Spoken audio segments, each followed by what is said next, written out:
खुदावंद यीशु मसीह ने अपने शागिर्दों से सवाल किया कि तुम मुझे क्या कहते हो। मुकद्दस पतरस ने रसूलों की नुमाइंदगी करते हुए कहा कि तू जिंदा खुदा का बेटा मसीह है। Praise God.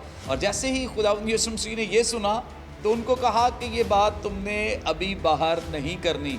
और इसके बाद हम जब मुकद्दस मरकुस की मारिफत लिखे गए इंजीली बयान के 9वें बाब में खुदावंद यीशु मसीह की ट्रांसफिगरेशन का वाक़या, जब खुदावंद यीशु मसीह की सूरत तब्दील हुई, उस वक्त जब वो पहाड़ से उतर रहे थे तब भी खुदावंद यीशु मसीह ने उन्हें मना किया कि जो कुछ तुमने अभी यहाँ पर देखा है, जब तक इब्ने आदम मुर्दों में से ज़िंदा ना हो जाए, तुमने ये बात बाहर किसी को नहीं बतानी है। बड़े हैरान थे, परेशान थे कि ऐसा क्यों है।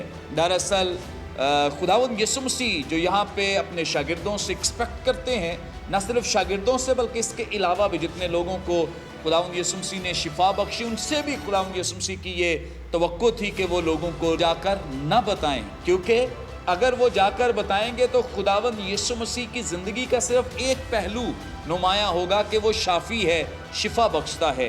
खुदावंद यीशु मसीह चाहते हैं कि लोगों तक पूरी गॉस्पल पहुँचे, पूरी इंजील पहुँचे। और पूरी इंजील ये है कि न सिर्फ वो शाफी है बल्कि वो निजात दहिंदा भी है। वो मसलूब हुआ, मर गया, दफन हुआ और तीसरे दिन मुर्दों में से जी उठा।